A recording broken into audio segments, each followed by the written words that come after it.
Hello everyone, welcome back to my channel. My name is Kayla, and on this channel we talk about law of attraction, spirituality, self-development, and so much more. So if that interests you, be sure to hit that subscribe button down below so that you never miss an upload. So in today's video, we are going to be talking about negativity. Negativity seems to be something that tends to be like a not great thing, and I can see why, like nobody really wants to be around a negative person. However, we're going to be talking about why negativity is so essential to life, because there needs to be polarity in everything, and we're going to be talking about how it can actually benefit you and serve you. I had this friend one time. Maybe this is why I'm talking about this topic, because I know how it feels to be, the negative friend, I guess. And the thing is that it's really funny because in this point in time, I was actually going through my spiritual awakening, as was this other person, but anytime I was around this person, it was a very like toxic positivity situation where this person would always tell me to stop being so negative, even if it was something so small. Like literally one time I hit my foot on the bed and I was like,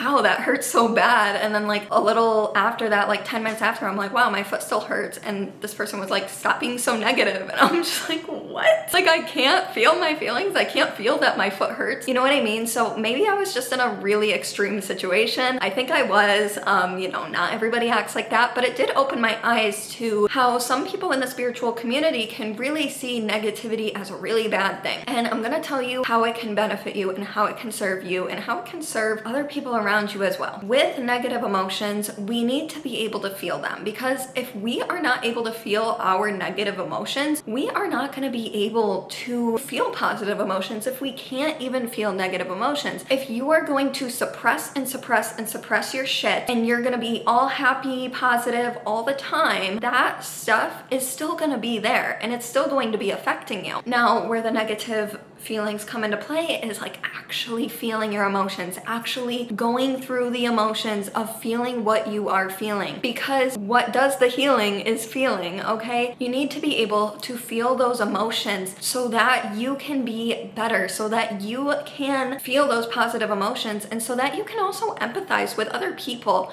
of what they are going through. Negative emotions aren't always bad. Sometimes negative emotions really teach us how to relate to others and how to actually feel connected to others, because I will tell you that my biggest moments in life came from a negative place, in a sense, because what I went through in life you could look at as really negative. I look at it as a positive, and everybody's opinion about negativity and positivity is so different, but I look at it as a positive at the end of the day, because it got me to where I am today. When I see what I went through in my life, I could just keep dwelling on it and I could be like, oh my God, why did this happen to me? Or I could look at the positive and I could actually move on and I could actually feel what those feelings, A lot of times our feelings are so suppressed because when we go out in public, it's not necessarily appropriate to cry if something makes you upset, but it is important to come home into a safe space and a safe container and cry your emotions out. Even if it's something so silly, like someone like being mean to you on the street or something, it's important to let those feelings out. Whatever you feel, do not suppress them, because if you suppress them, it's just going to go with you for the rest of your life and it's going to stay stuck in your body. Feel whatever you feel naturally. Now,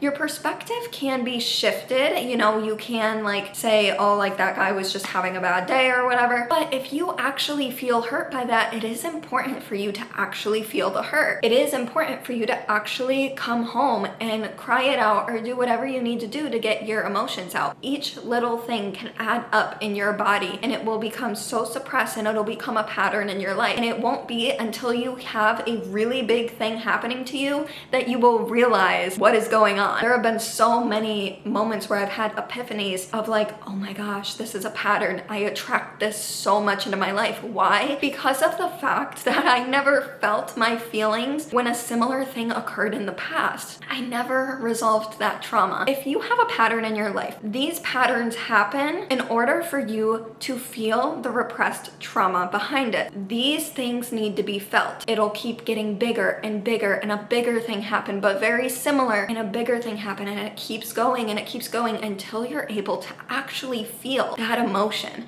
until you're actually able to feel what it made you feel like when it initially happened in childhood or whenever it happened, right? I know I'm not going off an example here, but I know that you're thinking something in your head that's like, oh yeah, like this one thing that like really hurt me. Yeah, you need to feel that shit. You need to be able to feel it. And also you should be around people in your life who are able to support you in these things as well. You know, of course nobody wants a friend that's negative all the time, but nobody also wants a friend who's positive all the time and only shoves positivity down your throat. You know, there has to be a balance. What I mean by this is that we are all human. We're all going to feel emotions, and it's not okay to shame somebody for what they're feeling, shame somebody for feeling a certain way, because these things really need to be felt, and it's really good to have empathy for these things as well. And that's why sometimes things will happen in our life, because it gives us empathy for other people, and it gives us something to connect over. You know how many friendships that could quote unquote be called trauma bonds,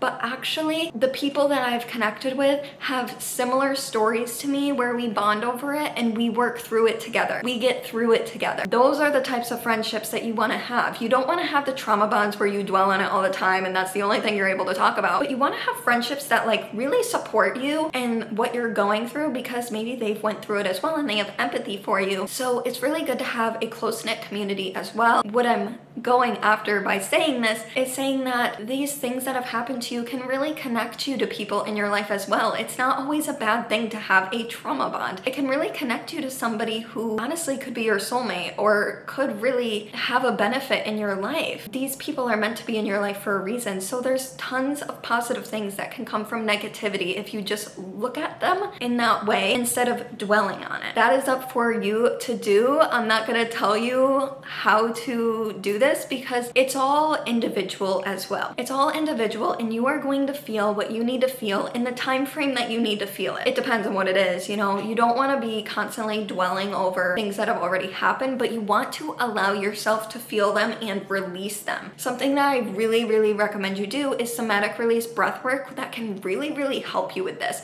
So if you look it up, somatic release breath work, I know Victor Otto is so amazing. Look him up. He does breath work as well, but I highly recommend him because breath work has actually changed my life and has actually helped me to feel my emotions. I do have a video called How to Heal Without Therapy, and it's for people who don't have access to therapy or just have bad experiences with therapy or just don't want to go to therapy and they want to be able to heal themselves. So I highly recommend that you watch that video because that video is going to talk you through some of the techniques that could get you to start feeling your feelings. Definitely go check that video out. I really hope you enjoyed today's video and got something positive from this. Have an amazing day. I'll see you in the next one. Bye!